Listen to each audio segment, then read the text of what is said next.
Hi Reddit. I'm Oliver. I'm 26. And last week, the family that threw me out like trash when I was 15 showed up on my doorstep, begging me to let them in.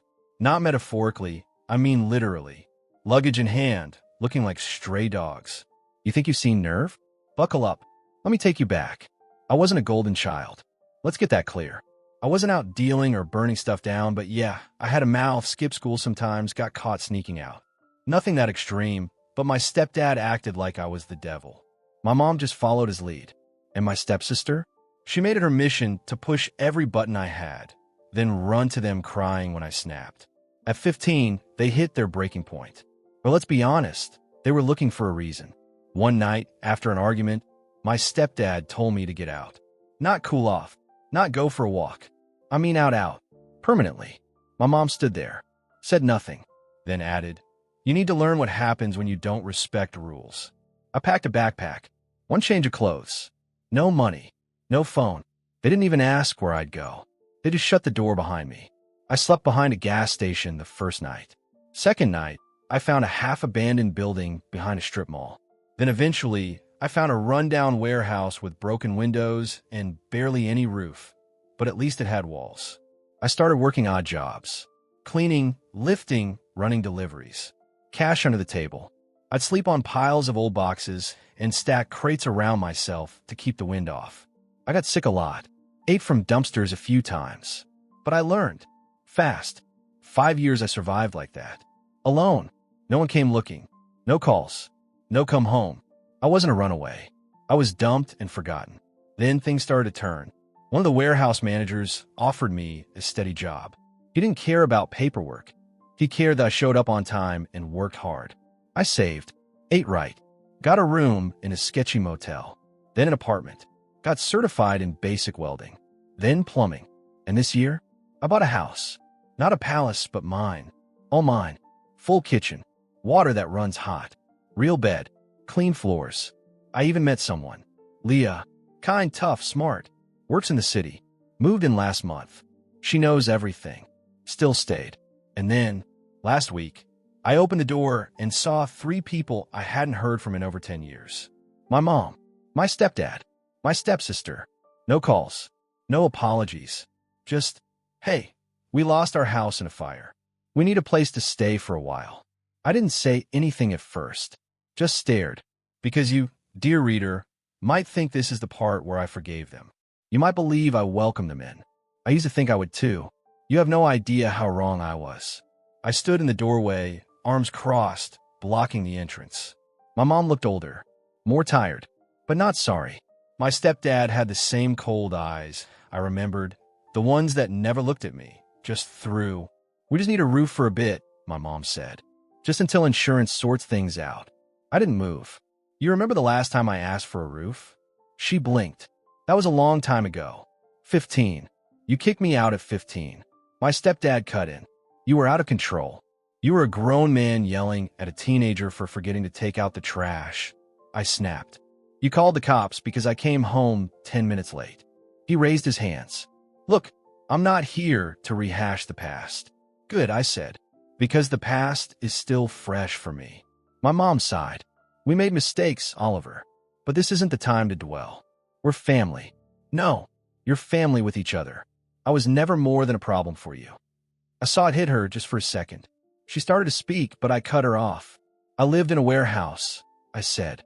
"Not a room, not a shelter. A warehouse. Rats. Mold. Leaking roof." And I kept going. I worked, I saved, I survived. She looked down. My stepsister finally looked up from her phone and said, "So, is this a yes or no? 'Cause I'm not trying to stand out here all day." That did it. I stepped back, leaned against the doorframe, and said, "You know what's funny? 5 years ago, my house was fine, standing tall, warm, and I wasn't allowed to live in it because you 3 decided I wasn't worth the trouble. They said nothing. So now, your house is gone, and you need a roof?" I laughed once sharp. "Try a warehouse. Worked for me." I started to close the door. "Oliver, wait," my mom said. "Don't do this. Please." I looked her in the eye. "I begged you not to make me leave. You told me I needed to learn a lesson. So here's yours." Click. I locked the door. Leah was in the kitchen. She heard it all. She didn't ask me if I was okay. She just slid a mug of coffee toward me and said, "Took guts." I stared at the door. And then the knocking started again. Soft at first, then louder. I ignored it. But what came next? Not a knock, not a call. An envelope shoved under the door. Inside, a letter. And that letter, that's when things got complicated. I stared at the envelope for a solid minute before picking it up. Plain white. No name, no handwriting. Just folded and shoved under my door like some passive-aggressive pizza coupon. Leah raised an eyebrow. "That from your fan club outside?" I opened it. One sheet of paper. Typed. No signature. But the wording? "Oh, my mother. Oliver, we understand that you're angry. But this isn't about the past. We're in a crisis. We've lost everything. You have the means to help. It would be cruel not to. If you shut us out now, that says more about you than it does about us. Please do the right thing. We're your family, no matter what happened before." Leah read over my shoulder. "She really put do the right thing after dumping you at 15, she said. "Bold. I'm not answering this." Good. I tossed it in the trash and tried to move on. But the next day, another envelope showed up. Different message, same guilt trip tone. Day after that, a text from a number I didn't recognize. "Heard what happened. They're your family. Just let them stay a few nights." I blocked the number. Then I got a message from someone I hadn't heard from since high school, Adam. We were never close, just went to the same classes. "Dude, saw your stepsister's story. What's going on?" I checked her Instagram. Public, of course. There she was, fake, crying into the camera, makeup perfectly untouched. So yeah, we lost our home. Everything. And my brother, well, half-brother, technically, has a place, but he's being super petty about stuff that happened, like, ages ago. We have nowhere to go. If anyone knows of a place or wants to help, please DM me. I nearly smashed my phone. Half-brother? She hadn't used that word once in her life until it made me sound less like family. Petty? I was living in a warehouse while she was filming dance videos in her heated bedroom. I knew where this was going. They weren't just asking me for help anymore. They were turning people against me for not saying yes. Trying to flip the story, I called Adam. Just so you know, I was kicked out at 15. Lived in a literal warehouse for 5 years. Never heard from them once. He paused. "Wait, seriously?" "Yeah. So if you see her post again, feel free to ask her where she was when I was sleeping under plastic wrap to keep warm." He didn't say much after that. Next morning, the knocking stopped, but a different sound took its place. Glass. Breaking. Leah screamed from the other room. I ran to the front window. Someone had thrown a rock through it. Taped to the rock? Another note. This one was handwritten, and it wasn't polite. The rock landed right in the middle of our living room floor. Glass everywhere. Leah had a cut on her hand. Nothing deep, but enough to make me snap. I grabbed the note, taped to the rock. Red ink, all caps, messy handwriting like someone had scrawled it in a rage. "You think you're better than US? You wouldn't survive a day without US. Open the damn door before we make you." I read it twice. "Let me guess," Leah said, holding a towel to her hand. "You're sweet, misunderstood family." I didn't answer. I was already dialing the cops. They came in 10 minutes. Took photos. Asked questions. I told them everything. The history, the stalking, the letters, the broken window. I didn't hold back. The officer asked, "You got any proof it was them?" I pointed at the note. My stepdad said that exact line to me the night they kicked me out.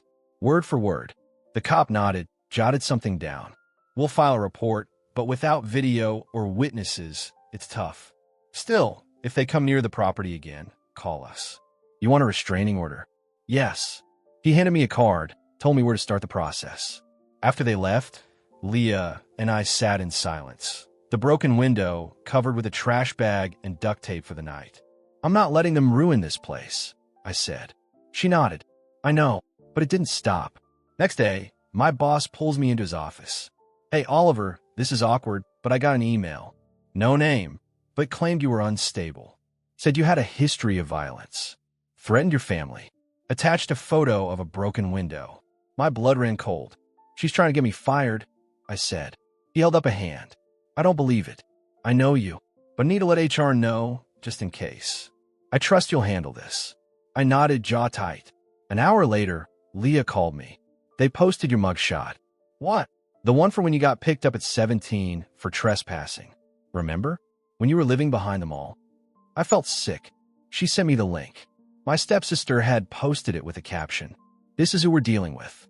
We just want a place to stay. He's unstable and dangerous. We're scared. Thousands of likes. Comments pouring in. People calling me a monster. Telling me to be a man and help my poor mom. Others threatening to dox me. And there she was in the comments, replying with "and pray for us," emojis like she was some tragic victim. I wanted to scream. Instead, I opened my laptop. If they wanted to bring this online, fine. I had 5 years of hell to talk about, and I was done staying quiet. I didn't sleep that night. Leah sat next to me while I typed. Every key hit like a release valve on 5 years of pressure. I wasn't going to sit back and let them control the narrative anymore. They had their version of the truth. Now it was my turn. I posted it all. On Facebook, Reddit, a burner Twitter account I'd just made. Even LinkedIn, for good measure. No drama. No threats. Just facts. At 15, I was kicked out of my home by my mother and stepfather with zero warning. No backup plan. No place to go. I lived in an abandoned warehouse. I worked. I built my life. Alone. Now on my own home. Have a job. A partner. A future. The same people who threw me out showed up 10 years later, after losing their house in a fire, asking to move in. I said no. Since then, they've tried to shame me online, get me fired, spread lies about my character, and vandalize my house. Here's the part they don't post. They never said sorry. Not once. Not in 10 years. This isn't about forgiveness. It's about self-respect. I survived without them, and I owe them nothing. I attached photos, my mattress on crates in the warehouse, the trash bag-covered window, the letter they threw under my door. I ended it with this. You don't get to abandon someone, then come back when it's convenient. I'm not your son when it's hard, and your golden ticket when you're broke. If that makes me heartless, so be it. But I'm not their victim anymore. I hit post. It went viral. By the next morning, my inbox was full. People sharing their own stories. People defending me. Even some calling out my stepsister in the comments of her posts. Then came the DM that flipped everything. From a girl named Kim. Hi, you don't know me, but I know your stepsister. We used to work together. She's lying about the fire. I froze. I wrote back. What do you mean? She replied instantly. She told everyone their house burned down. It didn't. Her dad lost his job and they got evicted. I know because I saw the sheriff notice taped on their door myself. I even asked her if she needed help. She said they'd spin it into a better story. Better story. She wasn't just lying. She built a narrative. For sympathy. For clicks. For control. And now, I had proof. Screenshots. Photos. A timeline that didn't add up. All from someone with no reason to lie. Just tired of watching a manipulator play the victim. Leah looked at me, stunned. You're gonna post it? I nodded. Everywhere. And I did. But I didn't tag her. I didn't have to. By nightfall, she was trending, and not in the way she liked. By the next morning, her Instagram was locked. Comments turned off. TikTok profile deleted. But the damage was already done. People weren't buying her act anymore. Screenshots were everywhere. The fake fire story, the eviction notice, the pray for us captions contrasted with videos of her clubbing 2 nights before the supposed fire. She tried to play the victim. Again, said she was being bullied. Said I twisted everything. Nobody bought it. But like I told you earlier, manipulators don't go quiet when they're caught. They get desperate. That afternoon, I got a call from my landlord. Yeah, I own the house, but the land it sits on is part of a community development project, so technically I pay a monthly lease. He didn't sound happy. Oliver, I got a call from a woman claiming you've been engaging in illegal activity from your residence. She wouldn't give a name, just said, you'll know what he's been doing. What kind of activity? Something about stolen tools? Storage of flammable materials? I told her it sounded ridiculous, but she said she had evidence. My blood boiled. There's no stolen anything. No flammable stuff. I work construction. That's my job. I figured. Just had to check. Sorry. I hung up. Leah looked up from her laptop. More of her garbage? Yeah, I said. She's trying to shake the foundation now. That night, she made one last move. She showed up. In person. Again. Except this time alone. No mom. No stepdad. Just her. Standing at the bottom of my porch like a soggy cat. I opened the door, didn't even step outside. You're not welcome here. I just need to talk, she said. Voice shaky. Hair a mess. Mascara smudged. I lost everything. You mean the attention? She flinched. You lied about the fire. Lied about me. Tried to get me fired. Vandalized my house. What is there left to say? I didn't know it'd go that far. I thought you'd cave. And when I didn't, you tried to destroy me publicly. She swallowed. I panicked. Cool. Now you can panic somewhere else. Then she said the one thing I didn't expect. Mom's in the hospital. I stared. What? She collapsed yesterday. Stress. Blood pressure. I don't know. I waited for her to follow it with she wants to see you or she's sorry. Nothing. Just, we could really use your help right now. I almost laughed. You think this is a sympathy card? She wiped her eyes. I know I messed up, but you're not innocent either. Right, I said. I forgot I was the villain in the story where I got kicked out at 15 and live in a warehouse. I stepped back, closed the door slowly. This time, she didn't knock again. But I didn't feel satisfied, because she wasn't done. And the next thing she did? Took it to court. The official letter came 3 days later. Filed with the county. Temporary restraining order request. Plaintiff, Jessica Mendez, my stepsister. Defendant, Oliver Grant me. The claim? Harassment. Public defamation. Coordinated online attacks leading to mental distress and reputational damage. I stood there in my kitchen, reading it over while Leah stood behind me, silent. Then I laughed. Out loud. The kind of laugh you let out when you're too exhausted to scream. She's really playing this all the way out, I said. Leah grabbed the envelope, skimmed it. She's accusing you of ruining her life? Yep. She tried to get you fired. I know. She sent anonymous lies to your landlord. She threw a rock through the window. Don't forget the online smear campaign. And now you're the one harassing her. Welcome to my world. This wasn't just spite anymore. This was strategy. She knew her influencer gig was cooked. Her online image burned to the ground. So now she was flipping the script one last time, hoping a court would bite. But here's where she miscalculated. I kept everything. Screenshots, voicemails, the note from the rock, her IG stories. The message from her ex-co-worker admitting the house didn't actually burn down. I handed all of it to my lawyer the same day. He didn't even blink. She's bluffing. This won't hold. Still, we had to show up. Court date was set a week out. In the meantime, she went on a sympathy tour. Locked down Instagram, turned back public. Caption after caption. People can be so cruel. All I ever wanted was peace. Being strong doesn't mean being silent forever. This too shall pass. Comments were limited, of course.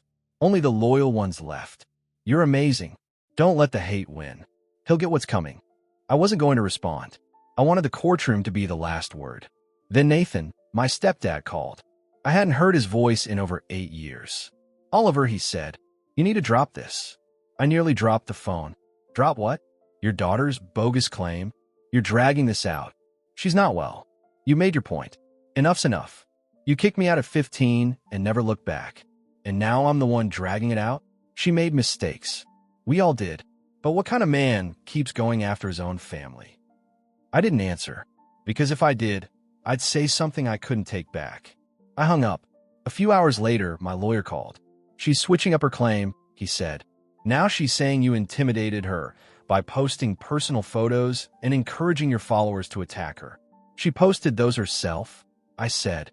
I know, he replied. And so will the judge. Court day came fast. It wasn't dramatic, just a quiet room, a tired judge, and two sides sitting far apart. Jessica showed up with a lawyer this time. Designer blazer, fake tears, the whole package. She kept dabbing her eyes like she was on camera. I showed up with my lawyer, a stack of printed evidence, and zero sympathy. The judge asked Jessica's lawyer to present their case. He started off strong, said I used platforms of influence to mobilize online harassment, that Jessica had received threats, lost business opportunities, suffered emotional trauma. She's had to delete multiple social media accounts, he said. She's scared to leave her home. I didn't roll my eyes, but I wanted to. Then came the photos. Screenshots from my post. The warehouse I lived in. My old mattress. The note tied to the rock. All displayed like I was the one sending threats. Jessica's lawyer said, "These posts were made intentionally to provoke hate against my client." The judge nodded, then looked at me. "Mr. Grant, your response." My lawyer stood. He kept it clean. "Your Honor, all evidence shared by Ms. Mendez was pulled from publicly available content, content she herself posted. Mr. Grant did not share her address, phone number, or any personal identifiers. Additionally, we've submitted proof that Ms. Mendez falsely claimed her family home burned down when it was, in fact, a legal eviction. She also has a documented history of online manipulation, including a social media post where she threatened Mr. Grant's job by emailing his employer anonymously. Furthermore, we have physical evidence of vandalism, a rock thrown through Mr. Grant's window with a threatening note, which matches phrasing used by Ms. Mendez in text messages and prior statements. He passed the judge a folder. Inside were screenshots from her burner accounts, testimonies from her ex-co-worker, a statement from my landlord. The anonymous email traced back to her IP address. The judge read silently for a long time. Then she looked up. "Ms. Mendez, did you write the social media post stating your brother was unstable and dangerous?" Jessica squirmed. "It was a misunderstanding. Yes or no?" "Yes." "Did you tell people he refused to help after your house burned down?" "Yes." "Did it burn down?" Jessica paused. "No, but..." "Enough." The judge leaned back. "This isn't harassment. This is a smear campaign, and a poorly executed one at that." She turned to Jessica's lawyer. "Request for restraining order is denied. You're lucky I'm not holding your client in contempt. I strongly advise she stop weaponizing the legal system over personal embarrassment." Then she looked at me. "You're free to go, Mr. Grant." That was it. Jessica stormed out of the room. Didn't even look at me. Outside the courthouse, Leah hugged me. "Over. Legally? Yeah. But I knew better. People like Jessica don't quit after losing. They just get quieter." And what she did next? She didn't come after me. She came after Leah. We thought it was over. For 2 weeks, no drama. No DMs. No broken windows. No anonymous messages. Leah and I got the window replaced, cleaned up the mess, even took a weekend to unplug at a cabin out of town. But manipulators don't just disappear. They regroup. It started small. Leah got an email at work. No subject line. No sender name. Just a message. "Do you know who you're living with?" Ask him about the girl he left behind in that warehouse. Ask him what really happened. Leah showed it to me. I laughed at first. "Classic Jessica," I said, trying to get creative. But Leah didn't laugh. "Is there something I should know?" That hit hard. Not because there was something, but because Jessica had managed to plant a seed of doubt. That's all she needed. So I told Leah everything. Again, from day one to now, including the girl Jessica was probably referring to, a runaway I shared the warehouse with for 2 weeks when I was 17. Her name was Kayla. She left one night, never came back. I never saw her again. She was just another kid like me, I said. We barely even talked. She didn't want help. Leah nodded. "I believe you. I wanted that to be the end. But it got worse." Jessica started commenting on Leah's old posts, the ones from before we even met. Stuff like, "Hope he's more honest with you than he was with us. Cute house. Shame about the foundation. Some people build their future on lies." Leah blocked her, but the damage was done. Coworkers saw. Her boss even asked about it. "She's dragging Leah into this now," I told my lawyer. He frowned. "She's towing the line. It's not illegal yet. But if she keeps escalating..." She did. 2 days later, Leah found a fake profile using her full name, photo, and bio, except the content was twisted. Posts claiming she was harboring an abuser, that she lied in court to protect her boyfriend. Even a post with a blurred-out version of our address. That was enough. We filed a restraining order, this time against Jessica. Leah was rattled. I'd never seen her cry over this whole thing until then. But that night, she broke. "I didn't sign up for this," she said. "I knew your family was a mess, but I didn't think she'd come for me." I held her. "She's doing it because she knows she lost. She's desperate. You're just her last target." Leah looked me in the eye, then ended, and I knew what she meant. This wasn't about survival anymore. It was about closure. And I wasn't going to wait around for Jessica to take another swing that I didn't go nuclear. I didn't need to. Jessica had already buried herself. All I had to do was hand the judge the shovel. We filed the restraining order with full documentation. Screenshots, fake profiles, messages, timestamps. My lawyer knew the judge who got the case. Same one who denied Jessica's harassment claim against me. When we walked in for the hearing, I didn't feel angry anymore. I felt done. Jessica showed up alone. No lawyer. No crocodile tears this time. She looked exhausted. The influencer glow-up was gone. No lashes, no fake tan, just a raw face of someone who thought she was untouchable and finally realized she wasn't. The judge asked me to speak first. I didn't waste words. Your Honor, this woman has harassed me and my partner repeatedly. Online, in person, through fake accounts, false legal claims, and coordinated attacks. She has shown zero remorse, and when her attempts to damage me failed, she turned her attention to my girlfriend. We don't want contact. We don't want revenge. We just want to live in peace. Then the judge turned to Jessica.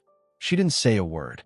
Ms. Mendez, the judge said, "You have a pattern of behavior that is manipulative, malicious, and frankly exhausting.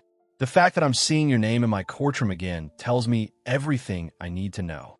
Then came the gavel. Restraining order granted. No contact, in person, online, or by proxy, for 3 years. One violation, and you'll be facing charges. I strongly suggest you use this time to grow up. Jessica didn't even look at me as she walked out. And just like that, it was over. Leah and I went out for dinner that night. First real date night in months. No tension, no stress, no checking the door every time someone walked in. A week later, her fake accounts disappeared. She deleted her profiles. Quietly, like she hoped we wouldn't notice. I didn't post a victory lap. No final post. No gotcha moment. Because I didn't want to fight. I closed the door. One that should have been shut a decade ago. My mom never reached out. Not after court. Not after the restraining order. I don't think she ever will. And honestly, I'm okay with that. Some people aren't meant to follow you into the next chapter. The warehouse kid is gone. Now it's just me, Leah, and a home built from the ground up, not just with bricks, but with boundaries, grit, and a whole lot of scars turned into armor. So if you've got people trying to rewrite your story, remember this. You don't owe them space in your life just because they gave you pain. Cut the rope and build your own damn house. See you later.